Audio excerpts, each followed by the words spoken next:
ओम शांति। 2 मार्च 2024। मीठे प्यारे बाबा के आज के मधुर महावाक्य। आज की मुरली के कुछ मुख्य पॉइंट्स। आज बाबा हमें समझाते कि हम बच्चों को आत्म अभिमानी स्थिति में रहने का बहुत अटेंशन रखना है। पुरानी बातों पर फुल स्टॉप लगा। अब पहले स्वयं को सुधारना है, फिर दूसरों को बाप का परिचय देना है। सच्चे दिल से बाप को याद कर अंदरूनी खुशी का अनुभव करना है। तो चलिए सुनते हैं आज की बाबा की मीठी प्यारी मुरली। ओम शांति। बाबा कहते, मीठे बच्चे, यह नॉलेज बिल्कुल शांति की है। इसमें कुछ भी बोलना नहीं है, सिर्फ शांति के सागर बाप को याद करते रहो। प्रश्न, उन्नति का आधार क्या है? बाप की शिक्षाओं को धारण कब कर सकेंगे? उत्तर, उन्नति का आधार है लव यानी प्यार। एक बाप से सच्चा प्यार चाहिए। नजदीक रहते भी यदि उन्नति नहीं होती तो जरूर लव की कमी है।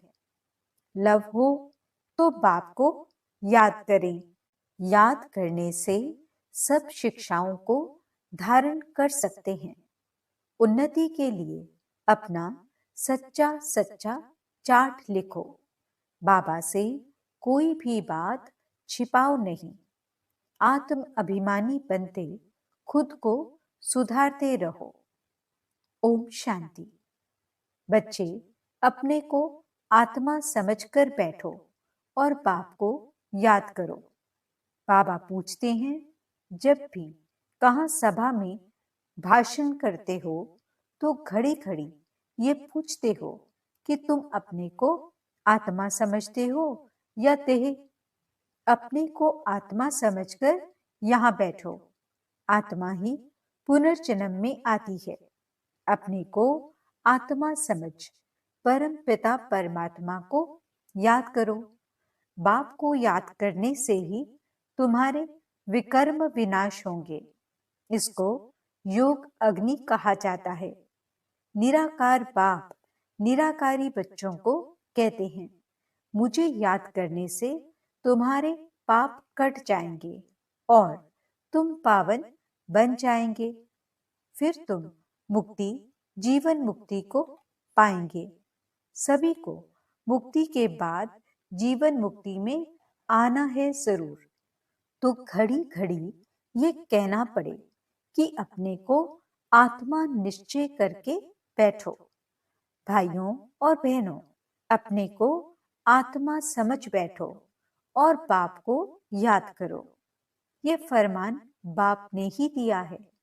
यह है याद की यात्रा। बाप कहते हैं, मेरे साथ बुद्धि का योग लगाओ तो तुम्हारे जन्म जन्मांतर के पाप भस्म हो जाएंगे।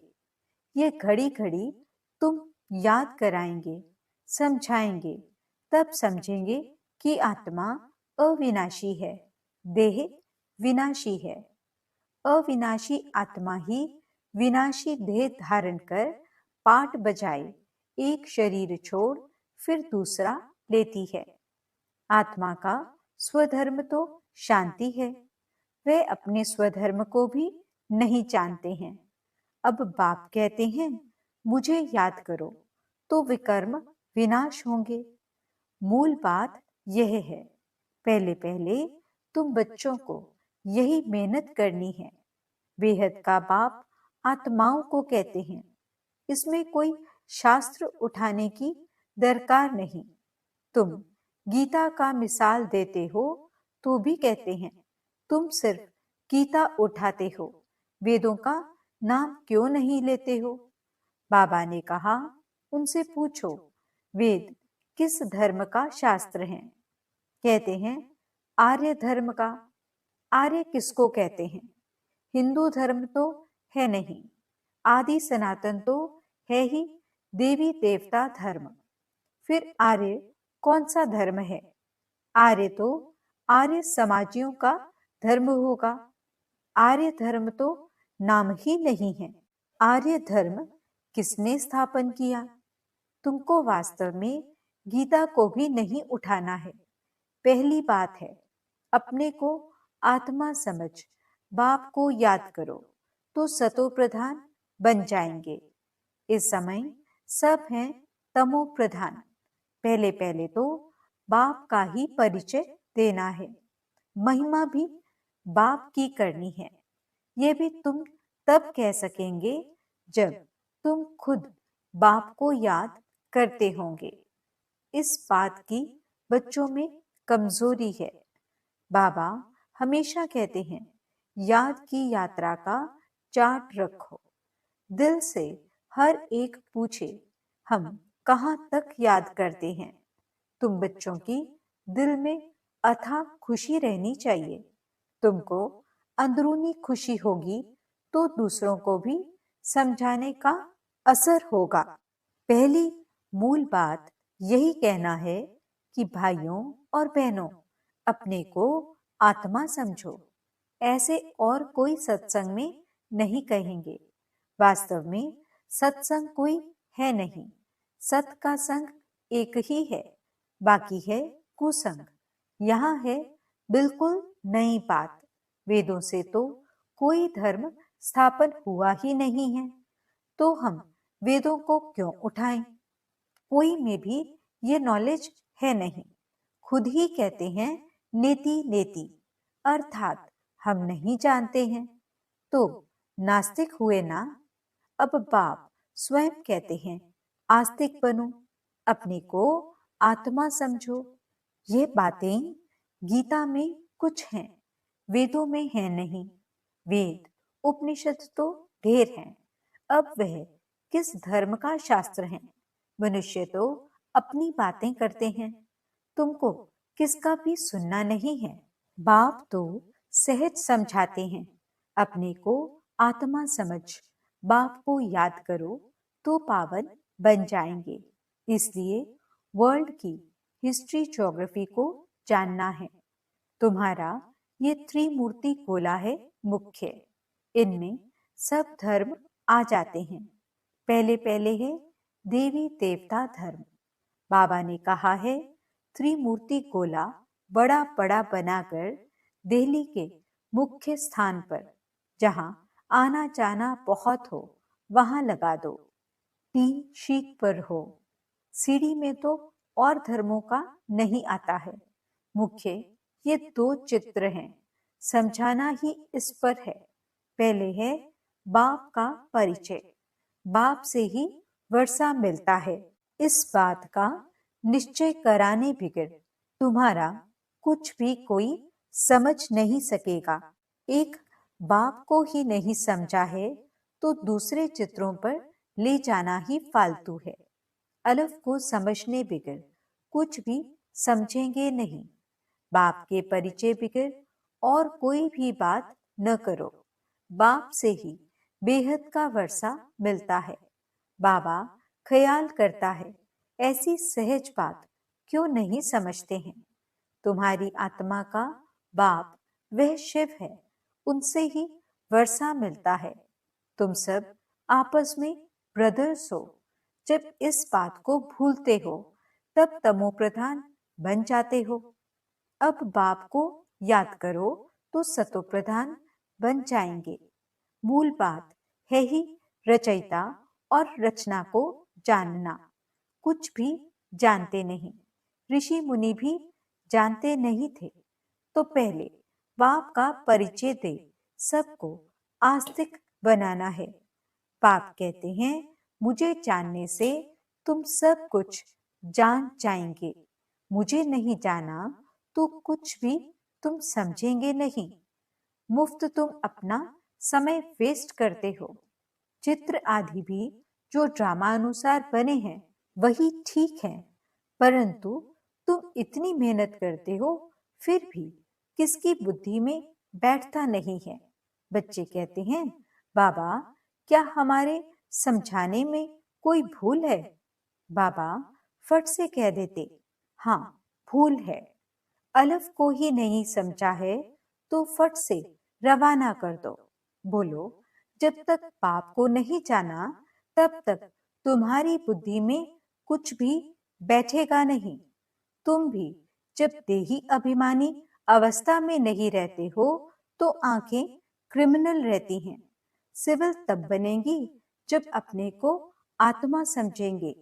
देही अभिमानी होंगे तो फिर तुमको आंखें धोखा नहीं देंगी।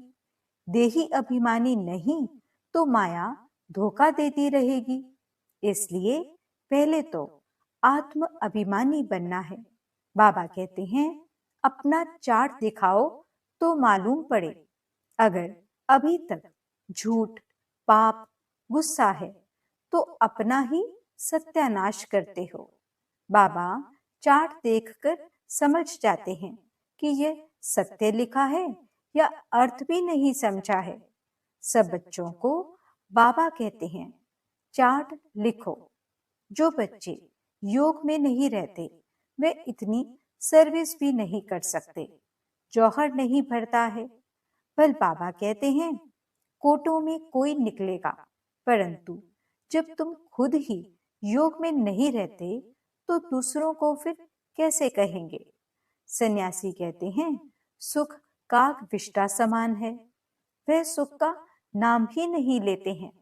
तुम जानते हो, भक्ति अथाह है, उसमें कितनी आवाज है।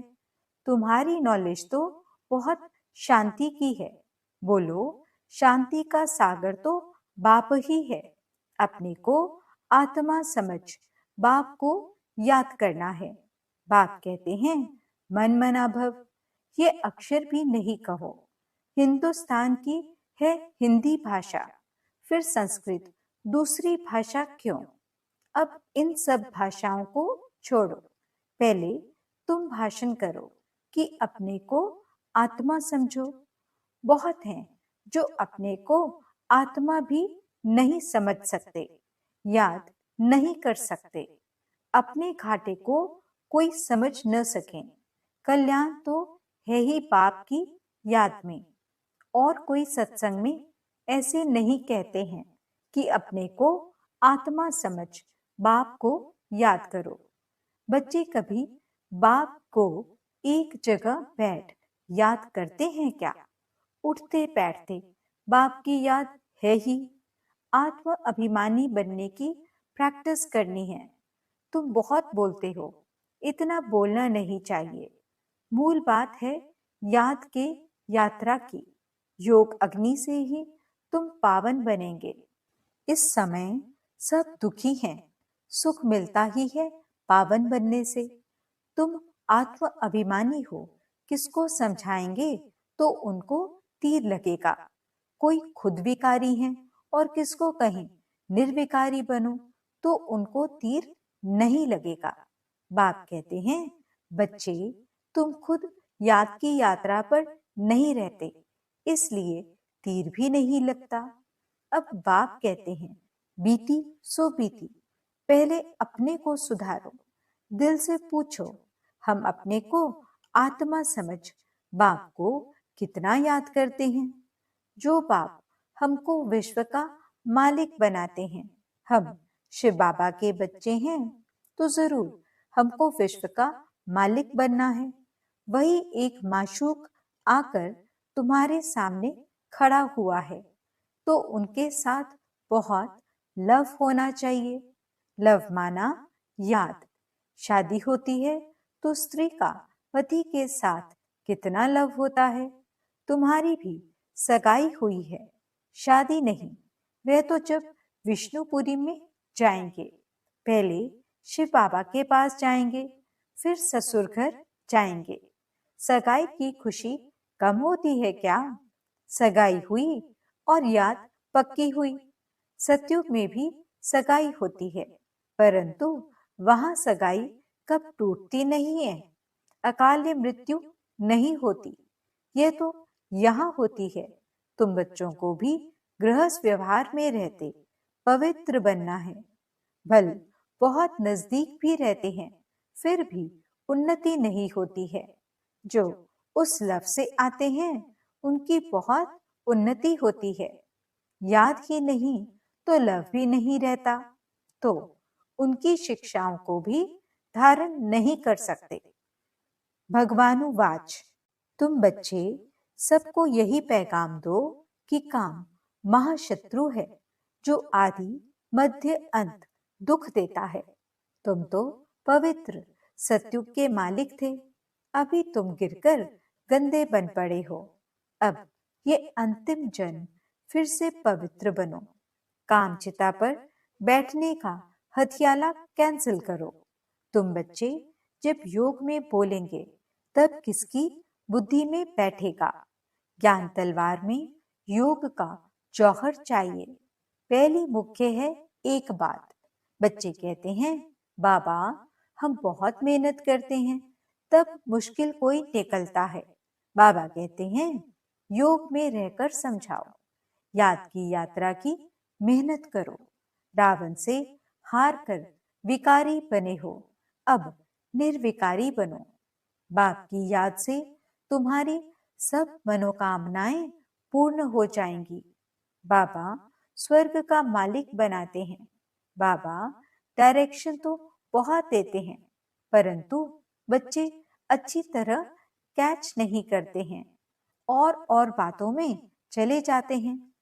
मुख्य तो बाप का पैगाम दो, परंतु खुद ही याद नहीं करेंगे तो दूसरों को कैसे कहेंगे?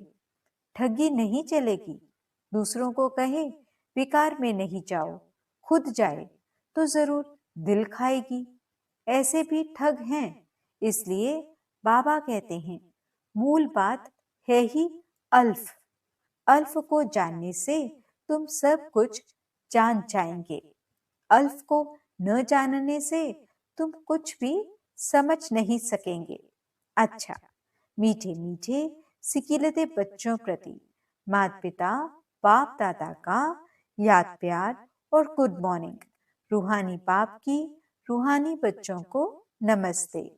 हम रूहानी बच्चों की रूहानी बाप दादा को दिल व जान सिक व प्रेम से नमस्ते नमस्ते नमस्ते जी। गुड मॉर्निंग बाबा। शुक्रिया बाबा। धारणा के लिए मुख्य सार। पहला पॉइंट, अंदरूनी बाप के याद की खुशी में रहकर फिर दूसरों को बाप का परिचय देना है। सबको एक बाप की महिमा सुनानी है। दूसरा पॉइंट, आत्म अभिमानी बनने की बहुत प्रैक्टिस करनी है। बहुत बोलना नहीं है। बीती सो बीती कर पहले स्वयं को सुधारना है। याद की यात्रा का सच्चा चार्ट रखना है। वरदान, ब्राह्मण जीवन में वैरायटी अनुभूतियों द्वारा रमणीकता का अनुभव करने वाले संपन्न आत्मा भव। जीवन में हर मनुष्य आत्मा की पसंदी वैरायटी है, तो सारे दिन में भिन्न भिन्न संबंध, भिन्न भिन्न स्वरूप का वैरायटी अनुभव करो तो बहुत रमणीक जीवन का अनुभव करेंगे। ब्राह्मण जीवन भगवान से सर्व संबंध अनुभव करने वाली संपन्न जीवन है, इसलिए एक भी संबंध की कमी नहीं करना। अगर कोई छोटा सा हल्का आत्मा का संबंध मिक्स हो गया तो सर्व शब्द समाप्त हो जाएगा। जहां सर्व है वहां ही संपन्नता है, इसलिए सर्व संबंधों से स्मृति स्वरूप बनो। स्लोगन, बाप समान अव्यक्त रूपधारी बन प्रकृति के हर दृश्य को देखो तो हलचल में नहीं आएंगे। ओम शांति।